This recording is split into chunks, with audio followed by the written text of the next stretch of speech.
Hello children, welcome back. Today we are going to study subject English grammar, chapter number 11, subject verb agreement part first. Subject verb agreement talks about the agreement of subject with the verb, means the matching of subject with the verb. Okay? Subject और verb को आपको क्या करना पड़ता है, यहाँ पर match करना पड़ता है. It should B equal. अब वो इक्वल कैसे रहेगा? The verb in a sentence always agrees with the subject in number and person. It depends upon the subject. Number and person. Numbers मतलब वो countable में singular है या plural है. Okay? And numbers में he, she, it वगैरह. And further, if the subject is singular, the verb is singular. Yes. अगर आपका सब्जेक्ट सिंगुलर है सेंटेंस में तो आपका वर्ब क्या होना चाहिए? It should be singular. Then if the subject is plural, verb is also plural. और अगर आपका सब्जेक्ट प्लूरल रहता है तो आपका वर्ब भी क्या होना चाहिए? प्लूरल होना चाहिए. ठीक है? For example, the child cries, children cry. You can see over here, ये आपका वर्ब है. ठीक है? ये आपका सब्जेक्ट है. This is your subject and this is your verb. Okay? Child के साथ मैंने क्राइज लिखा है और चिल्ड्रन के साथ मैंने क्राई लिखा है. ऐसा क्यों? दोनों वर्ब है लेकिन दोनों के अलग फॉर्म है. Why? कहा जाता है कि when your subject is singular, जैसे we have seen over here, आपका verb भी singular होना चाहिए. अब verb को singular बनाने के लिए हमें क्या करना पड़ेगा? We have to add s, es. किसके पहले ऐड करना है? verb के साथ. वर्ब के साथ हमें क्या ऐड करना है? ses, in order to make it singular.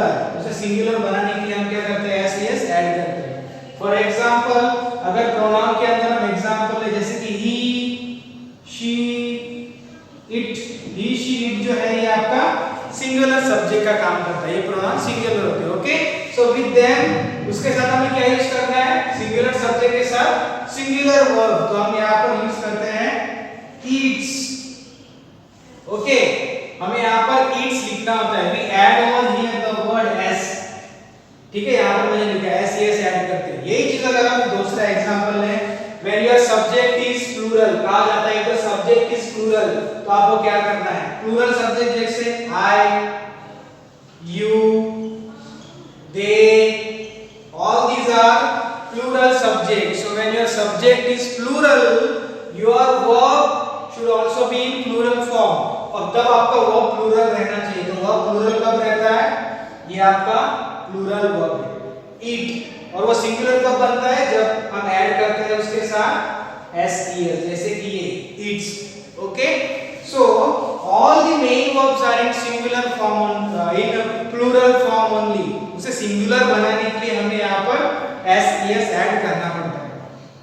You might get confusion कि हम s ऐड करते हैं तो प्लूरल बन जाता है. वो नाउन की बात होती है स्टूडेंट्स. जब आप नाउन के आगे ses ऐड करते हो तो वो प्लूरल बन जाता है. Right? For example, box, boxes, boy, boys, है ना? s लगाने पे प्लूरल हो गया. लेकिन here we are talking about the verb. Okay? यहाँ पर उल्टा है. We are talking about verb. आपको वर्ब को अगर सिंगुलर करना है तो आपको ses ऐड करना पड़ेगा, तब जाके वो बन जाएगा आपका सिंगुलर वर्ब. और अब सिंगुलर वर्ब का लगाना है आपको, we have to use the singular verb along with the singular subject. और अब प्लूरल वर्ब का यूज करना है with the plural subject. जब सब्जेक्ट प्लूरल है तब जाके आपका वर्ब भी प्लूरल रहेगा. ठीक है? अब प्लूरल वर्ब में क्या आएगा? eat, dance, drink, jump, write. उसी तरह उसका सिंगुलर फॉर्म क्या बनेगा? eats, jumps, drinks, dances, writes, speaks, runs and so on. So in short, आखिरी में वर्ब के आपको ses ऐड करना पड़ता है, तब जाके बन जाता है आपका वो सिंगुलर वर्ब जो हम यूज करते हैं सिंगुलर सब्जेक्ट के साथ. Okay? Not only pronoun, subject singular में नाउन भी आता है. जैसे किसी का नाम Rahul, Rita are the example for singular subject. So I hope student, subject singular क्या होता है, वर्ब सिंगुलर क्या होता है, in the same way plural कैसा होता है. बुक में तो ये नहीं दिया है, लेकिन आपको कंफ्यूजन ना हो इसलिए मैंने आपको ये एक्सप्लेन किया है. Okay? So one more thing, subject और वर्ब की बात की जा रही है तो क्या आप आइडेंटिफाई कर पाते हो सेंटेंस में सब्जेक्ट क्या होता है और वर्ब क्या होता है? बहुत इंपॉर्टेंट चीज है, ठीक है, because our chapter is that only. अब सब्जेक्ट क्या होता है? सब्जेक्ट शुरुआत में आता है, वो सेंटेंस में मेन होता है, it is the main thing in the sentence which performs the action. अब जैसे कि हम पूछेंगे who cries, है ना, WHO की मदद से मैं क्वेश्चन करता हूं who cries, मैंने who की मदद से वर्ब से क्वेश्चन पूछा who cries, तो आंसर है the child। ओके, सो जब हम who की मदद से क्वेश्चन पूछते हैं तो आपका सब्जेक्ट मिल जाता है। Okay, in other word subject आपका स्टार्टिंग में ही होता है, वो नाउन या प्रोनाउन होता है, ये हो गया आपका सब्जेक्ट। अब वर्ब क्या होता है? They are the action word, जिसके द्वारा हमें क्या पता चलता है? एक्शन, क्या एक्शन हो रही है। अब यहाँ पर the child what is it doing, वो क्या कर रहा है? क्राइज, वो रोता है। ओके, सो उसकी जो एक्शन है वो हमारा वर्ब बन रहा है, ठीक है। In this way you can find out the subject and the verb. ये था how to identify the subject and verb. Okay, now coming back to our main chapter और मेन पॉइंट। अभी तक ये जो मैंने बताया, ये बेसिक चीजें थी जो जाननी जरूरी थी, ठीक है। Now our main topic is to match the subject with the verb. आपका सब्जेक्ट और वर्ब मैच करना, ठीक है। जैसे सिंगुलर सब्जेक्ट है द चाइल्ड, तो हमें सिंगुलर के साथ क्या करना है? एस ऐड करना है, हमने ईएस ऐड किया है। whereas with the plural subject children क्या है? more than one, तब हम उन्हें children कहते हैं, ठीक है। so over here we write the simple verb, वो है cry। okay, so let us see now some rules to find out if the subject is singular or plural, ठीक है। अब बोला गया है ऊपर यहाँ पर कि सब्जेक्ट सिंगुलर है तो वर्ब भी सिंगुलर होना चाहिए, सब्जेक्ट अगर प्लूरल है तो वर्ब भी प्लूरल होना चाहिए। But main thing is that subject singular है या प्लूरल है, how to identify. So there are some rules in this video, we are just going to see 5 rules, ठीक है, कि सब्जेक्ट सिंगुलर है या प्लूरल है, how to identify that. And along with that हमें वर्ब कौन सा लिखना है। So let us see point number 1, when a sentence has two singular subjects, students, two और वो भी singular subjects joined by the conjunction and की मदद से जिसे join किया जाता है। For example, Neha and mini, two subjects है नेहा and मिनी, दोनों singular है और दोनों को and की मदद से join किया गया है। So in those sentences the verb must be plural, इसलिए यहाँ पर यूज किया गया है आर, इज यूज नहीं किया गया है, आर आया, because there are two subjects, two singular subjects joined with and. Okay, number 2, if two singular nouns refer to the same person और thing, two singular nouns are there, जैसे कि my friend एक noun है, guide भी एक noun है, ठीक, किसी का नाम है, दो सिंगुलर सब्जेक्ट्स है, वो दोनों अलग नहीं है, because they refer to the same person और थिंग, उसी एक व्यक्ति के बारे में बात की जा रही है, मतलब same particular thing, it refers to the same thing. Okay, जैसे माय फ्रेंड एंड गाइड, मतलब मेरा फ्रेंड भी है और मेरा गाइड भी है, वो सेम पर्सन है, he is my friend as well as my guide. So over there the verb must be singular, इसलिए मैंने यूज किया है is. So my friend and guide is, कब? जब आपका सब्जेक्ट जो है refers to the same person or thing। Clear?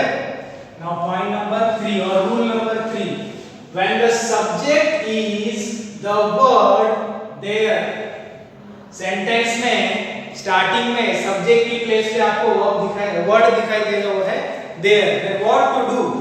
The verb agrees with the real subject that follows it। तो यहाँ पर verb आपको कौन सा लिखना है? The verb agrees with the real subject, जो आपका real subject होता है। तो identify our subject। There are 40 members in our team. How many members are there? So there are 40 members. ये आपका real subject कहलाएगा। So 40 members, 40 number क्या है?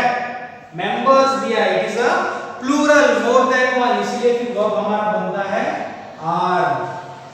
Okay, this is the way to identify this kind of sentence. Now rule number 4, if two subjects together express one idea, the verb may be singular। Okay, two subject जैसे hard fast, okay, no hard and fast rule is followed here. So two subjects are there but they together express one idea. दो subject तो दिए गए हैं लेकिन वो तो एक ही मुद्दे की बात कर रहे हैं. They are talking about the same idea. So over there we have to follow the singular verb. Clear? Now question rule number 5. If two subjects are preceded by each and every, okay, there might be two subjects, दो subject दिए होंगे शायद, but before them you can see, preceded मतलब before that you can see the word each every. अगर sentence में दिया है each and every, so उस सेंटेंस के अंदर आपका वर्ब रहेगा सिंगुलर.